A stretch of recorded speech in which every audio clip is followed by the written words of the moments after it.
Okay, so this is the women's 50-meter long course freestyle Heat 2 at the Grand Prix in Toronto. We are working with Yolanda Zhang in lane 2 and Angelica Bath in lane 3. We're going to watch the full race first, and then we're going to go one by one in a little bit of an analysis. So here we go.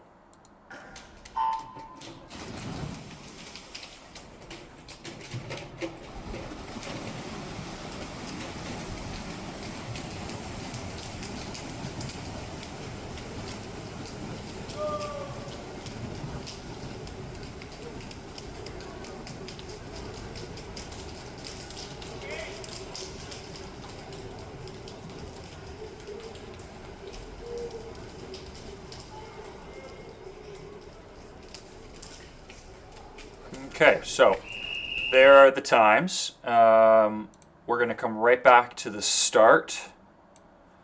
Let's look at lane 2. Let's look at Yolanda first. Okay, so what are we working with here? Coming up on the dive. It's actually a pretty fast start in the video. We've already had take our marks occur.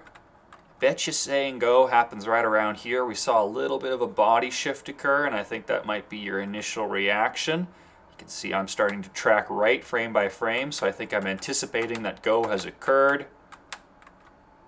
There's a tense. So go has occurred at this point. Pretty good stance. I think you're a little tight to the block though, all right? So a little hard from this perspective, but when we're looking at this back leg, I'm assuming that, in relation to where your other hip is going to be, that the angle that we're tracking here is much smaller than a 90-degree angle. We would ideally like to have our back leg in a position where it can just push. Right now, you're almost in a static position balancing between a push and pulling.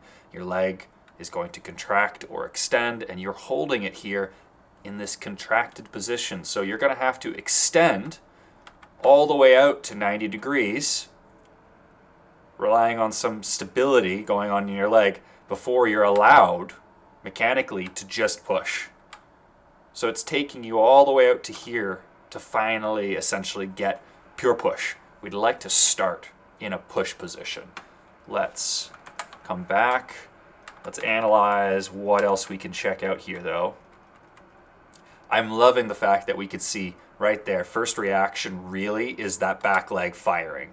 It's 100% what we want. If we move those wedges back just a couple of spots, maybe get a bit of an extra lean out, push our shoulders out here, we might even see that angle get cleaned up on that back leg. It'll be faster and more powerful to the go.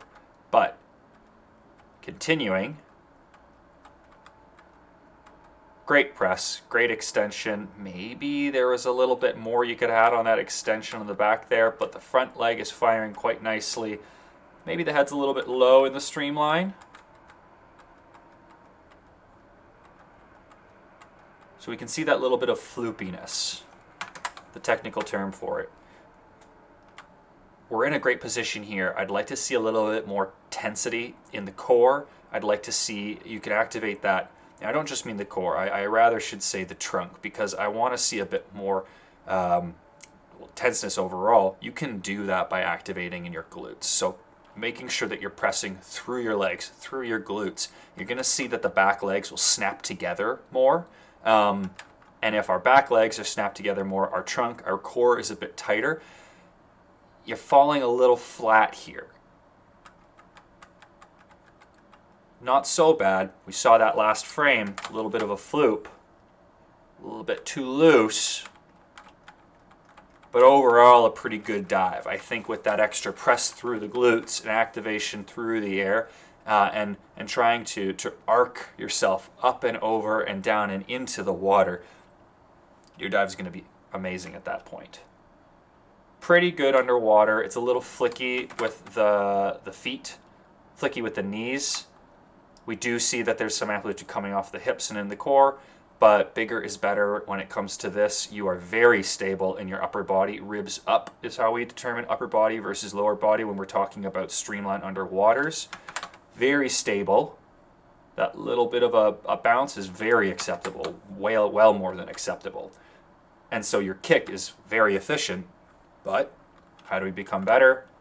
We lean in on hard on the things we're strong with, and we work on the things that we maybe are weak with. You're definitely strong on this, but you could be stronger, and you'll see the reward for that.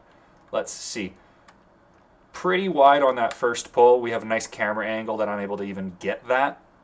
I'd like to see a bit more of a pull that's happening inside the shoulder width rather than, I'm talking about this arm, but I'll use this right arm as an example. Rather than having the hand track out and down, I'd like it to track underneath your shoulder. Left arm there just was a bit wide.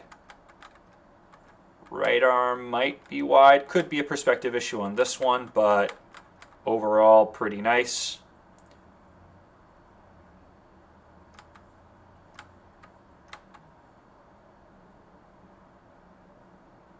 Cruising along, very nice. That breath did not seem very disruptive at all, which is great. Great job managing the breathing.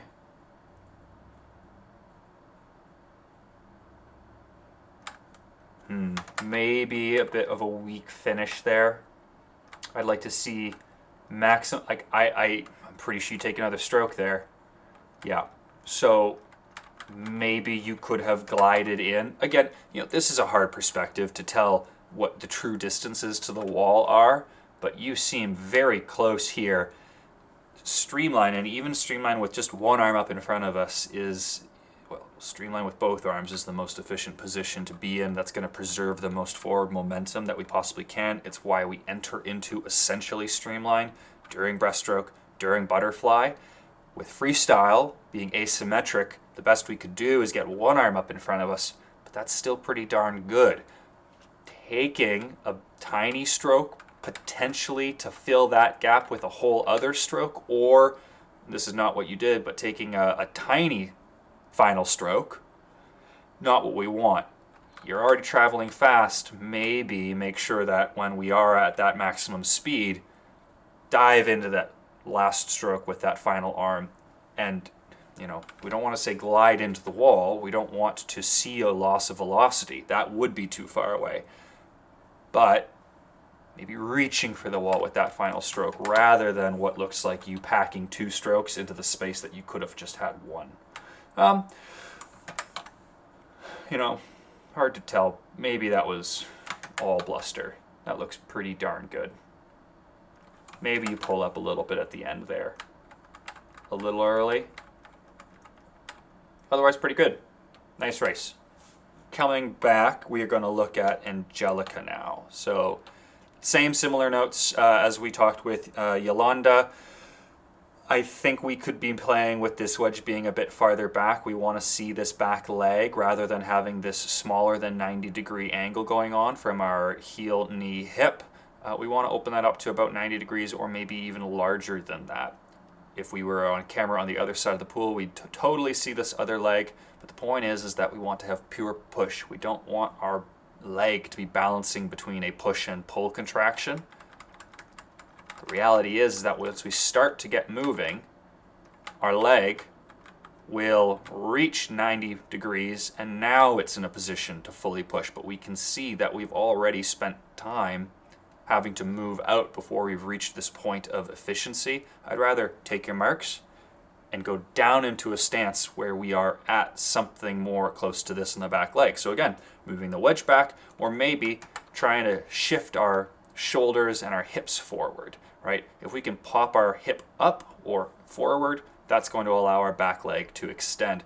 I am thinking that regardless of all that, you could stand to lean forwards a little bit more. You do seem to be rocked back on your stance rather than starting from a farther out position. If you can start and find a balance point where your shoulders are out over the water, you are literally moving over less distance after the go than the other girls will be. So we don't want to swim 50 meters. Let's swim 49.8 meters. Let's see the first reaction. It's kind of a stand-up. I'd rather that back leg be the first thing that fires. I'd like to see hip movement tracking forwards rather than you opening up in, your chest essentially. You're almost, you're standing is a strong word, but you're lifting up and then popping. I'd rather see you just fire and move out. But good extension. Good entry so far. A little loose maybe with the legs, but you could be a bit tenser, but overall decent entry. Pretty good underwater. I think you could increase your amplitude, the size of the kick, the range of motion. I would also say that the hands, that little bit of a bounce, that's within the acceptable range of bounce. You wouldn't want it to be bouncier. Pretty good breakout, but this is looking like a very short entry. You're not reaching very far. You're only landing right in front of your head. I'd like to see you use the length that you have to your advantage. Being tall is a natural advantage in swimming. Let's exploit every advantage we possibly can. Very short in front of yourself. There's a little bit of that slow down on the breath we can see. Here, maybe here. A little bit of a pause, not that bad though. And you're still driving. Another breath, a little bit of a pause. Another breath with a little bit of a slowdown. Otherwise, you're still driving very nicely. The nice thing is you're not letting the breath affect your cadence.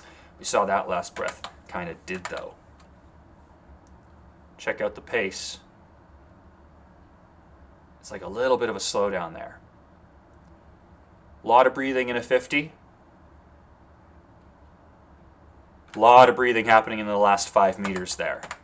So our bodies do not need oxygen that badly, so working on breath holding, especially when applied to sprints, is absolutely valid and will help you. Now, you had a lot of good breaths there, so if our breath isn't impacting our stroke, is it a problem?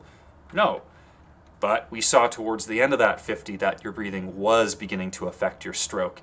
And honestly, even if you can prove that it's not affecting your stroke to any significant degree, my feeling on it would be that you are more likely to have a breath affect your stroke than have a breath not affect your stroke. And so, a best practice would be to reduce the number of breaths that you are doing. It's an opportunity to fail, essentially, and I'd like you to have as few opportunities to fail as possible. Breathing in the last 10 meters, definitely want to cut that. And I'd like to see a little bit of a longer reach into the final stroke rather than taking 2 strokes in the space that you probably could have taken 1. Given up free real estate to the other girls in the race by not driving forward in a one-armed streamlined position, using the momentum that you've been building over the 50 to carry you for the last couple of feet. We don't want to be gliding so long that we see a loss in velocity. If we see a loss in velocity on a glide finish, we glided too long. But if we see no loss in velocity, then that's an appropriate decision that we've made. We just don't want to take the safe thing and take small strokes, because that is wasting time essentially right before we finish. And we can see that when you land, your left shoulder is low, your right shoulder is high when you're landing. So I am convinced you could have finished on your left arm there. You're out of long position. So you touched late, which is nice. This is a low-hanging fruit. If you can improve your finish and your breathing, you're going to see a really, really nice reduction in the time that it takes you to swim your 50. Overall, great races, girls.